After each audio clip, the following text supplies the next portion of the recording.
Pemirsa Suyanto.id, ketemu lagi dengan Anda semua. Mudah-mudahan selalu sehat walafiat.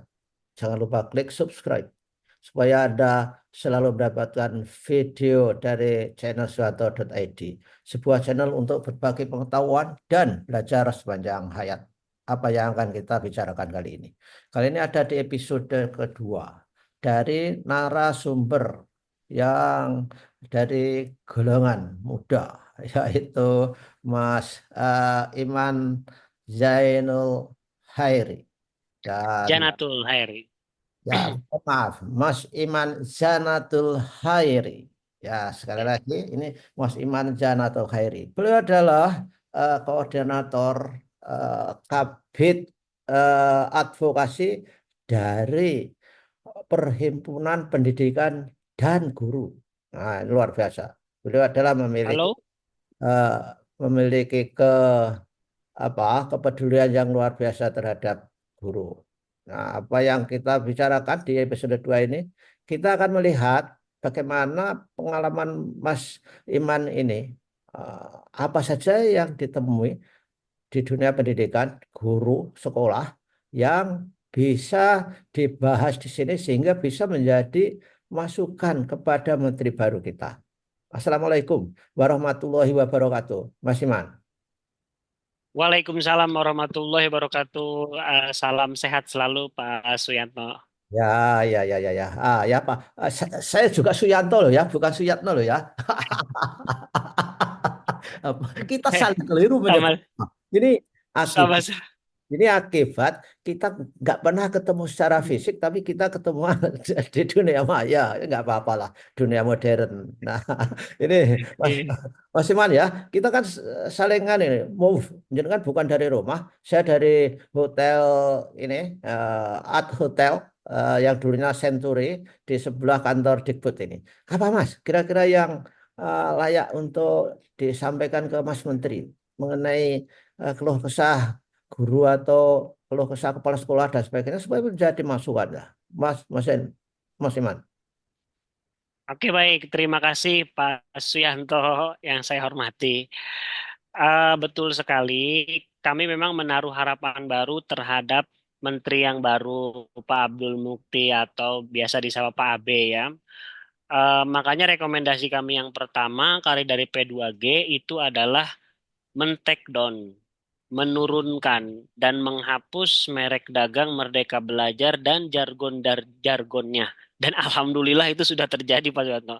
Ya. Kami lihat di grassroots itu sudah hilang gitu ya di kebijakan. Bahkan beberapa teman-teman yang bekerja di balai-balai guru penggerak juga sudah bilang mereka tidak bisa mengakses lagi dashboard PMM lah, artinya tidak dimonitoring lagi.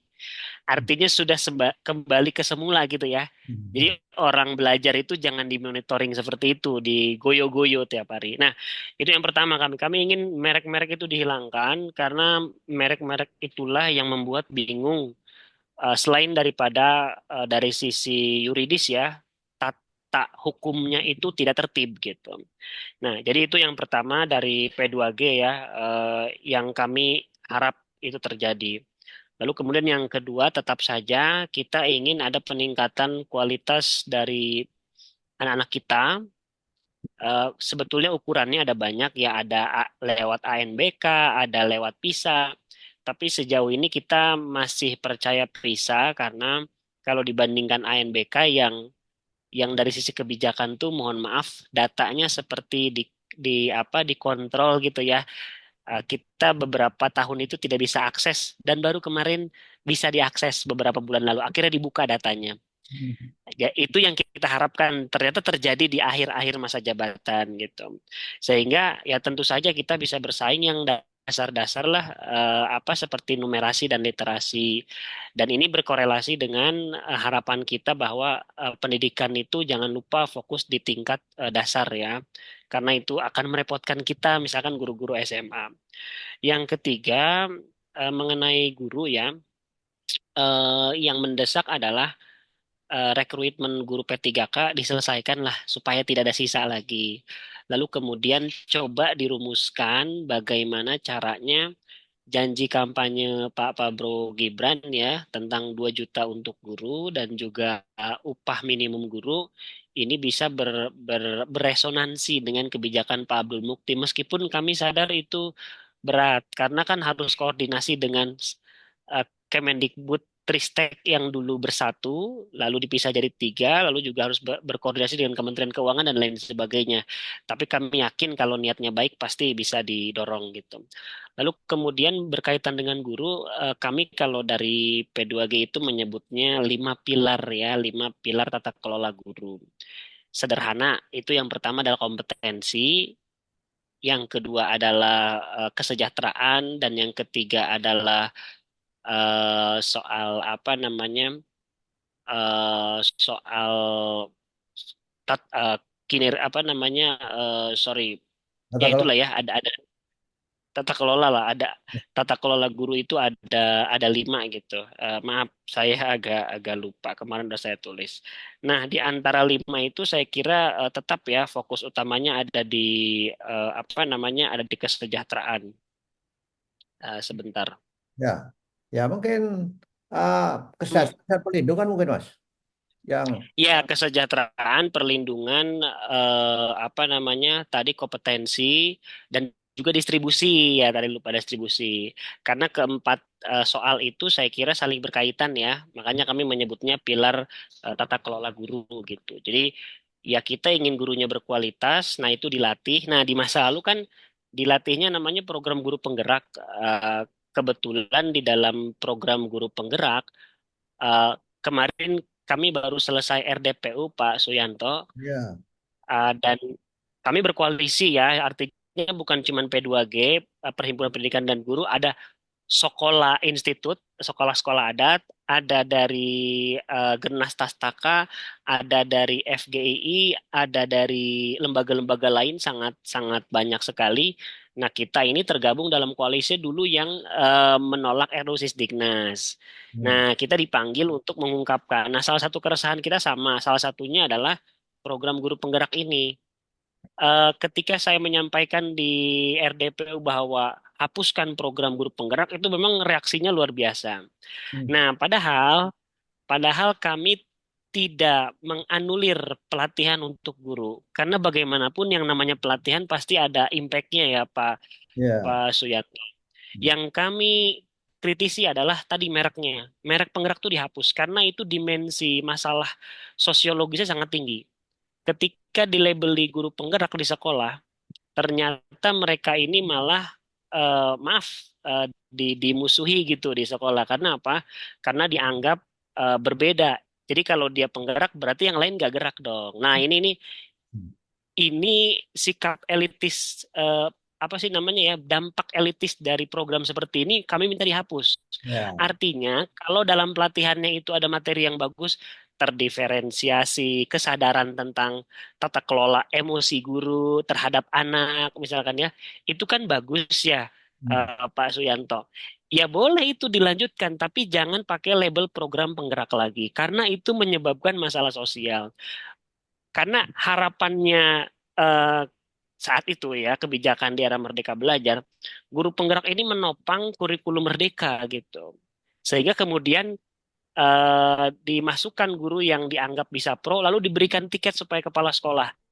hmm, Akibatnya tata kelola karir guru dan kepala sekolah itu campur aduk. ya, hmm, Misal saya contohkan guru penggerak disebutnya dia dilatih dengan kompetensi guru tentu saja, tapi diberi tiket jadi kepala sekolah. Kalau jadi kepala sekolah kan otomatis jam mengajarnya ya hampir tidak mengajar kan. hmm, Terus pelatihan materi untuk guru jadi guru yang hebatnya itu buat apa dong gitu kan kira-kira gitu. hmm, Nah ya, itu yang kami pikirkan. Lalu kemudian tidak hanya sampai di situ ya. Kalau bicara pelatihan guru, tentu saja kesejahteraan kami tetap akan mendorong itu. Lalu juga kami melihat di era masa lalu itu episode Merdeka Belajar itu tidak jelas blueprint tentang tata kelola gurunya gitu. Kami berharap itu berkeadilan, berkualitas, berkelanjutan dan bermakna. hmm, Nah, soal kekerasan saya kira juga harus harus segera di apa dipercepat karena kami melihat memang ini bukan hanya Kemdikbud saja yang, Kementerian Dikdasmen saja Pak Suyanto yang harus berusaha. Ternyata ini lintas kementerian dan lembaga karena perkaranya sangat besar sekali. Makanya kami dari P2G menyarankan rencana aksi nasional yang kalau mungkin boleh diinisiasi oleh Kemdikdasmen supaya mengurusi masalah-masalah kekerasan di sekolah termasuk tadi berkaitan dengan isu perlindungan guru gitu. Itu beberapa masukan. Nah, untuk UN kami tetap kalau dari P2G kami punya kesadaran masa lalu ya. Hmm. Kita tahu bahwa apa yang dilakukan UN di masa lalu ya, kita tidak ingin kembali ke sana. UN dalam pengertian menentukan kelulusan. Oke, Nah, oke. tapi kalau UN yang seperti apa, silahkan kita diskusikan. Dan saya kira kita punya historical gitu ya. Apakah UN di era Menteri Pak Anies? Apakah UN di era Menteri zaman Pak SBY? Apakah UN di era setelah Pak Muhajir dan lain seterusnya? Nah, kalau di era Pak Nadiem kan tidak ada UN, adanya ANBK. Nah, kami tetap tidak mengatakan ANBK itu bagus karena model kecurangan guru mengisi UN itu di AN juga sama ada gitu. Nah, artinya bukan itu poinnya gitu. Nah, lalu yang kedua, coba dilihat lagi data ANBK-nya, bagaimana cara cara kita bisa benar-benar melihat mutu pendidikan dengan baik. Nah, yang selanjutnya itu yang PMM, yang soal teknologi. Nah, ini yang paling menarik. Jadi, eh, kita ini sebetulnya, saya pribadi itu adalah orang yang pro terhadap teknologi pendidikan sebetulnya. Ya. Tapi PMM itu lain hal karena dia benar-benar mengejar-ngejar guru ya, menjadi momok yang menakutkan. Beberapa waktu setelah Pak Abdul Mukti menggantikan Pak Nadiem gitu ya, ini praktis tekanan itu mulai hilang sekarang. Ya. Tekanan itu hilang. Jadi ini harusnya seperti ini Pak Suyanto ya. Jadi kita buka aplikasi itu karena kita lagi cari sesuatu ya. Ada pelajaran apa nih yang menarik? Ada guru lain yang coba mengposting itu. Jadi tidak ada tekanan. Memang harusnya seperti itu. Jadi ini yang benar. Nah, kami akhirnya sadar sekarang, kenapa sih dulu kita diburu-buru? Oh, ternyata maaf ya di era lama ini mereka ingin membangun portofolio gitu bahwa PMM ini bagus dan lain sebagainya. Nah, Ya. ini yang salah keliru gitu ya. Kan harusnya produk kebijakan itu berimpact terhadap penggunanya, kami guru gitu ya. Tapi ini produk kebijakan PMM ini difungsikan agar berguna bagi dirinya sendiri gitu. Nah, ini yang salah dan saya kira sekarang perkembangannya sudah sangat bagus. Jadi kita buka PMM itu nggak ada rasa takut ya karena kita pengen belajar, pengen tahu gitu Nah, kan. anu Mas, dan Nah, itu saya kira ini Mas, ini yang penting lagi ya pertanyaan ini. Eh, Gimana dengan ini? Apa yang harus dilakukan oleh Menteri Mas Mukti terhadap ukuran belajar, kriteria belajar? Apakah memang anak itu harus naik semua, harus lulus semua, dan ini kan nggak ada ukuran-ukuran, nggak ada standarnya. Ini gimana menurut sampean? iya. Saya kira kita perlu belajar dari Jogja ya, Pak Pak Ah, ya, Suyanto ya, ya. ya. Jadi jadi ternyata kami melihat di era Merdeka Belajar gitu. Jadi ketika kita mengikuti apa yang diinstruksikan dan kita tidak mengambil jalan lain gitu ya, malah kita terperosok gitu. Itu betul sekali. Guru-guru di lapangan itu lebih kepada ini gimana ngukurnya gitu. Jadi Merdeka Belajar ingin anak itu dinilai dengan ya tadi terdiferensiasi dan lain sebagainya. Tapi mekanisme yang sangat rumit itu membuat guru malah jadi aduh saya nggak bisa menilai ini gitu kan. Terlapangan.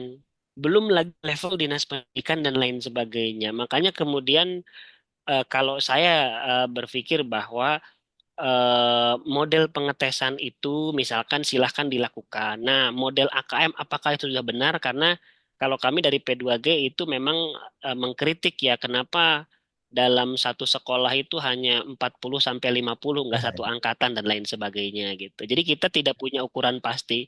Jadi bukannya mengakses tapi mensurvei gitu ya, hanya mensurvei gitu.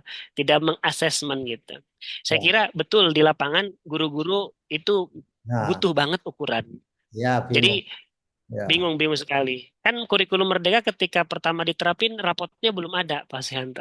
ya, ya, ya, ya. Dan Iya, itu rapotnya problem. Tampaknya sekarang kan banyak yang kualitatif ya, narasi-narasi yang orang tua juga bingung juga menyimpulkan anaknya itu belajar apa ini yang sudah didapatkan dari sekolah gitu. Iya nggak begitu itu?